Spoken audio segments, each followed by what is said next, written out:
భలే మంచి రోజు పసందైన రోజు. హే గైస్, ఎలా ఉన్నారు? అప్పుడెప్పుడు బాహుబలి 1లో కట్టప్ప బాహుబలిని ఎందుకు చంపాడో అని తెలుసుకోవడానికి దేశం మొత్తం ఒకటై బాహుబలి 2 రిలీజ్ కోసం వెయిట్ చేసింది. నాకు తెలిసి మళ్ళీ ఆ రేంజ్లో దేశం అంతా ఆతృతగా వెయిట్ చేసింది 2025-26 బడ్జెట్ కోసమే. దీనికి కారణం గత 5 ఏళ్ల నుంచి పెరిగిపోతున్న ట్యాక్స్ మోత. ట్యాక్స్ అంటే అంత భయం ఉన్నప్పుడు బడ్జెట్ కోసం వెయిట్ చేయడం దేనికి అంటారేమో. చలి పుడుతుందని స్నానం చేయకుండా ఉంటామా? ప్రొఫెసర్ నచ్చలేదని సబ్జెక్ట్ ఫెయిల్ అవుతామా? బడ్జెట్ కూడా అంతే. ఎక్కడో చిన్న ఆశ, ఈసారి ట్యాక్స్ భారం తగ్గుతుందిలే అని. అయితే బడ్జెట్ రివీల్కి ముందు నాకు కొన్ని క్వశ్చన్స్ ఉండేవి. ఈసారి బడ్జెట్ ఇండియాలో ఉన్న ప్రాబ్లమ్స్ని సాల్వ్ చేయడంలో యూజ్ అయ్యేలా ఉంటుందా?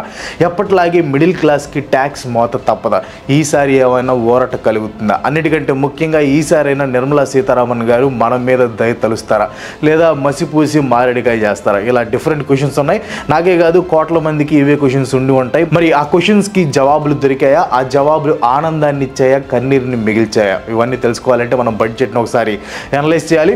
Let's go. ఇన్ఫ్లేషన్ ఒక పక్కన, ఎకానమీ స్లో డౌన్ ఇంకో పక్కన, మధ్యలో మిడిల్ క్లాస్ వాళ్ళ ఆర్తనాదాలు. అమెరికాలో ప్రెసిడెంట్ అయిన కొత్త స్నేహితుడు ట్రంప్ సాక్షిగా మోదీ 3.0లో మొదటి బడ్జెట్ విడుదలైంది. అండ్ ఫినాన్స్ మినిస్టర్గా 8th టైం బడ్జెట్ని ప్రవేశపెట్టి నిర్మలా సీతారామన్ గారు ఒక రికార్డ్ని క్రియేట్ చేశారు. సో ముందుగా బడ్జెట్లో హైలైట్స్ ఏంటో చూసి తర్వాత బడ్జెట్ గురించి మనం డిస్కస్ చేద్దాం.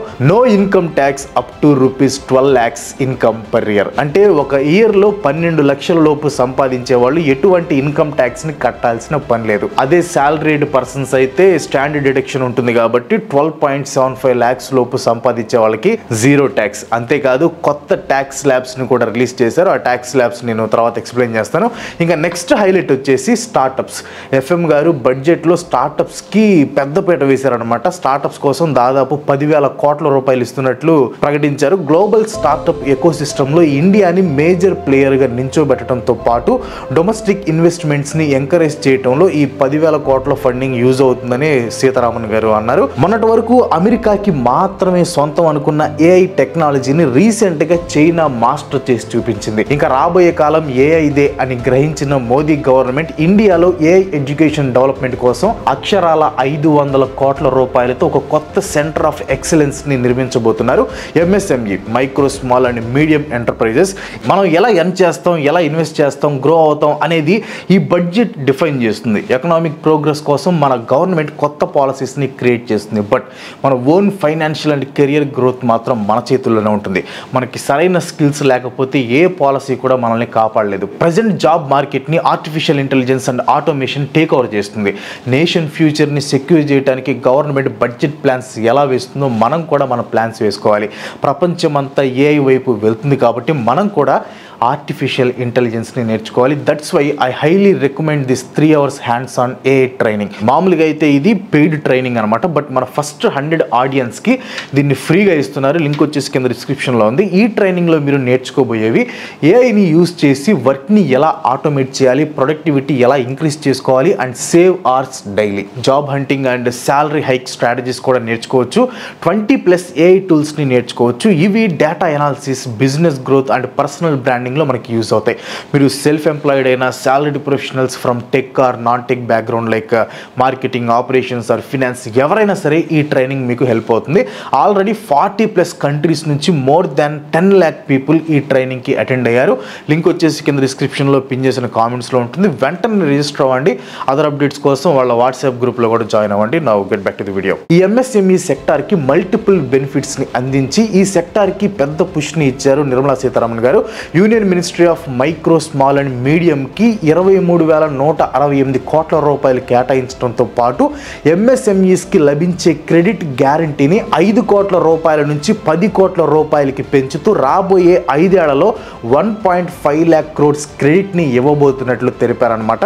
బ్యాక్ బోన్ ఆఫ్ ఇండియా అయిన అగ్రికల్చర్ సెక్టార్లో కొన్ని కొత్త ఇనిషియేటివ్స్ని యాడ్ చేశారు. వాటిల్లో ది ప్రైమ్ మినిస్టర్ ధన ధాన్య కృషి యోజన ఒకటి. ఈ స్కీమ్ కింద మన దేశంలో ఉన్న 1.7 కోట్ల మంది రైతులకి లాభం కలుగుతుందని నిర్మలా సీతారామన్ గారు చెప్పారు. అంతేకాదు ఈ స్కీమ్ ద్వారా ప్రెజెంట్ లో అగ్రికల్చరల్ అవుట్పుట్ చూపిస్తున్న 100 డిస్ట్రిక్ట్స్లో అవుట్పుట్ పెంచడానికి ప్రయత్నం చేయబోతున్నారు. ఇంకా కస్టమ్ డ్యూటీ విషయానికి వస్తే దాదాపు 40 ఐటమ్స్ మీద కస్టమ్ డ్యూటీని తగ్గించారు నిర్మలా గారు. వీటిల్లో 12 critical minerals, 35 electric vehicle manufacturing గూడ్స్తో పాటు 36 లైఫ్ సేవింగ్ డ్రగ్స్ ఉన్నాయి. ఈ లైఫ్ సేవింగ్ డ్రగ్స్ నుండి కస్టమ్ డ్యూటీ ఎత్తివేయడం వల్ల chronic diseases and rare diseases and cancer నుండి బయటపడే వాళ్ళకి చాలా హెల్ప్ అవుతుందని బడ్జెట్ స్పీచ్లో నిర్మలా సీతారామన్ గారు చెప్పారు. ఇంకా జాబ్స్ విషయానికి వస్తే agriculture, startups, manufacturing, micro, small and medium ఎంటర్ప్రైజెస్ని బేస్ చేసుకొని గవర్నమెంట్ జాబ్స్ని క్రియేట్ చేయాలనుకుంటుంది. ఫుట్వేర్ అండ్ లెదర్ సెక్టర్ నుండి 22 lakh జాబ్స్ క్రియేట్ చేసి 4 lakh crore రూపీస్ టర్న్ ఓవర్ని అచీవ్ చేయాలనుకుంటుంది గవర్నమెంట్. న్యూక్లియర్ ఎనర్జీ మిషన్ కింద స్మాల్ మాడ్యులర్ రియాక్టర్స్ అంటే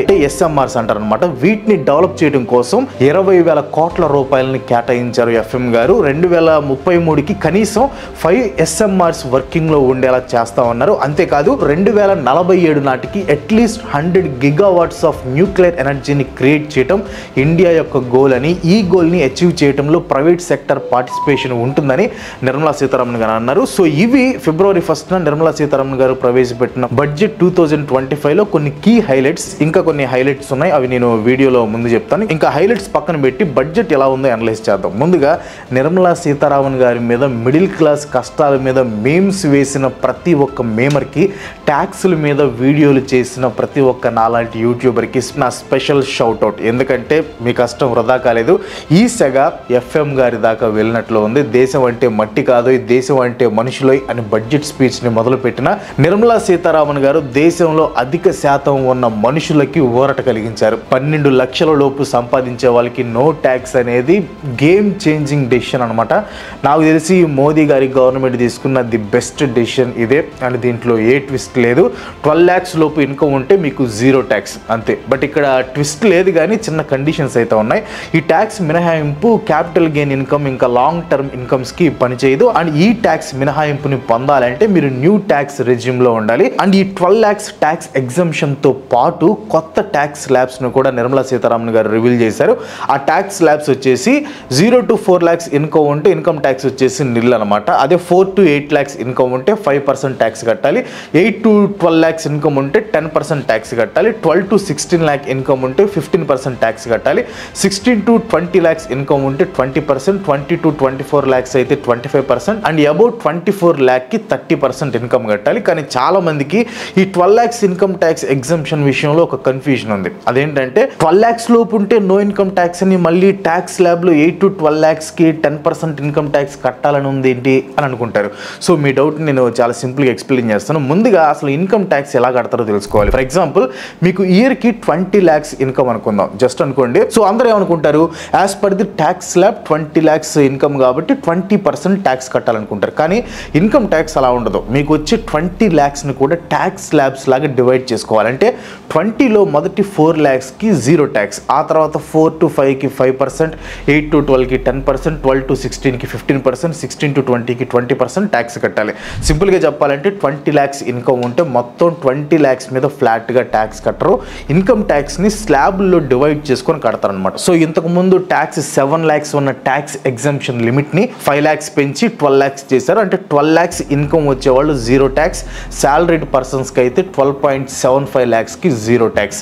12.75కి ₹1 ఎక్కువ వచ్చినా మీరు ఖచ్చితంగా ట్యాక్స్ కట్టాలి. ఫర్ ఎగ్జాంపుల్ మీకు సంవత్సరానికి 13 లక్షల ఇన్కమ్ అనుకుందాం. మీరు న్యూ ట్యాక్స్ రెజ్యూమ్ని చూస్ చేసుకున్నారు. As per the new rule మీరు ట్యాక్స్ కట్టాలి, ఎందుకంటే 12 లక్షలు దాటింది. సో ఎలా కట్టాలి, as per the tax slabs అంటే మీరు 13 lakhsలో మొదటి 4 lakhsకి 0 ట్యాక్స్, 4.8 lakhsకి 5%, 8 to 12కి 10%, ఇంకా 1 lakh మిగిలి ఉంది. అది 12 to 16 lakhsకి వస్తుంది కాబట్టి ఆ 1 lakhకి 15% కట్టాలి. ఇది కొంచెం కన్ఫ్యూజింగ్గా ఉంటుంది. బట్ నేను ఒకటే చెప్తా, మీ ఇన్కమ్ 12 lakhs లేదా 12.75 lakhs లోపు ఉంటే ట్యాక్స్ అనేది 0. 12.75 lakhs దాటితే కామ్గా ట్యాక్స్ కట్టేయండి as per the new tax slabs.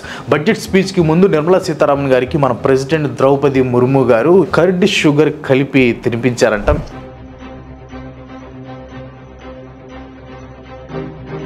I am now happy to announce that there will be no income tax payable up to income of 12 lakh rupees. Maybe అందుకే ఏమో Indian middle class కుటుంబాలందరి నోర్లు తీపి చేసే tax ఎగ్జంప్షన్ని అందించారు. ఈ tax exemption వల్ల గవర్నమెంట్కి దాదాపు 1 lakh crore వరకు రెవెన్యూ పోయినట్లు లెక్కలు చూపించినా ఆ డబ్బు తిరిగి మళ్ళీ గవర్నమెంట్కి వస్తుంది. ఎందుకంటే జనాలు ట్యాక్స్ కట్టని డబ్బుతో ఏదో ఒకటి చేస్తారు, లైక్ ఇన్వెస్ట్మెంట్ లేదా గూడ్స్ కొనడం. సో ఏది చేసినా సరే అది ఎకానమీకి హెల్ప్ అవుతుంది. ఇదే కాదు, నెక్స్ట్ వీక్ కొత్త ఇన్కమ్ ట్యాక్స్ లాని ప్రవేశపెట్టబోతున్నట్లు ఫినాన్స్ మినిస్టర్ గారు తన స్పీచ్లో చెప్పారు. ఈ కొత్త ట్యాక్స్ లా ఎలా ఉండబోతుందో తెలియదు, కానీ దానివల్ల ట్యాక్స్ అనేది సింప్లిఫై అవడంతో పాటు ట్యాక్స్ లిటిగేషన్కి ఫుల్ స్టాప్ పెట్టబోతున్నారంట. మిడిల్ క్లాస్ వాళ్ళతో పాటు సీనియర్ సిటిజన్స్కి ఇంట్రెస్ట్ ఇన్కమ్ మీద ఉండే ట్యాక్స్ డిడక్షన్ లిమిట్ని 50,000 నుంచి 1 lakh పెంచారు. ఇంకా హెల్త్ విషయానికి వస్తే కోవిడ్ ఎఫెక్టో ఏమో తెలియదు, కానీ ఇండియన్స్ యొక్క హెల్త్ ఇంప్రూవ్ చేయడం కోసం 99,858.56 కోట్లని హెల్త్ మినిస్ట్రీకి అలొకేట్ చేశారు. 2014-15తో కంపేర్ చేస్తే ఇది 191% ఎక్కువ. స్టార్టప్స్కి, స్మాల్ బిజినెస్లకి పెద్దపేట కాదు, ఏకంగా పెద్ద స్టేజే వేశారు ఈసారి బడ్జెట్లో.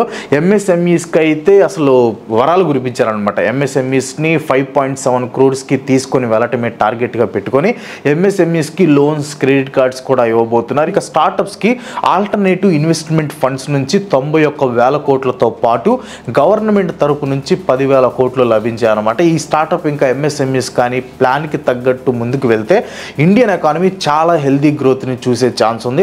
అండ్ ఆర్టిఫిషియల్ ఇంటెలిజెన్స్ ఫీల్డ్లో మనం చాలా వెనకబడి ఉన్నాం. అందుకే 500 కోట్లతో 5 నేషనల్ సెంటర్స్ ఆఫ్ ఎక్సలెన్స్ని ఏర్పాటు చేయబోతున్నారు. అయితే జస్ట్ సెంటర్స్ ఉంటే సరిపోదుగా, దానికి తగిన టాలెంట్ కూడా ఉండాలి. అందుకే ఎడ్యుకేషన్కి కూడా పుష్ ఇచ్చారు ఈ బడ్జెట్లో. 2014 తర్వాత ఏర్పడిన 5 IITs యొక్క ఇన్ఫ్రాస్ట్రక్చర్ ఎక్స్పాన్షన్ కోసం ఇన్వెస్ట్ చేయబోతున్నట్లు గవర్నమెంట్ ప్రకటించింది. ఈ ఇన్వెస్ట్మెంట్లో భాగంగా 6,500 మంది IIT స్టూడెంట్స్కి అకామిడేషన్ కల్పించబోతున్నారనమాట. మెడికల్ ఎడ్యుకేషన్ గురించి కూడా బడ్జెట్లో మెన్షన్ చేశారు. వచ్చే సంవత్సరంలో ఇండియాలో ఉన్న మెడికల్ కాలేజెస్ ఇంకా హాస్పిటల్స్లో 10,000 మెడికల్ సీట్స్ని యాడ్ చేస్తున్నట్లు ప్రకటించారు. వీటితో పాటు డిజిటల్ లెర్నింగ్ని ఎంకరేజ్ చేస్తూ వచ్చే 5 ఏళ్లలో గవర్నమెంట్ ఇన్స్టిట్యూషన్లో 50,000 అటల్ టింకరింగ్ ల్యాబ్స్ని ఏర్పాటు చేయబోతున్నట్లు తెలిపారనమాట. సో అమెరికా, చైనా మధ్యలో ఏఐ పోటీ ఇండియా మీద ఖచ్చితంగా ఎఫెక్ట్ చూపించింది. ఏఐ ఫీల్డ్లో ఖచ్చితంగా తమ ముద్ర చూపించాలని ఇండియా అనుకుంటుంది. ఆల్రెడీ మాట్లాడుకున్నాక అగ్రికల్చర్ ఇండియాకి బ్యాక్ బోన్, దానికి తగ్గట్టే బడ్జెట్లో అగ్రికల్చర్కి సంబంధించిన 9 మిషన్స్ని యాడ్ చేశారు.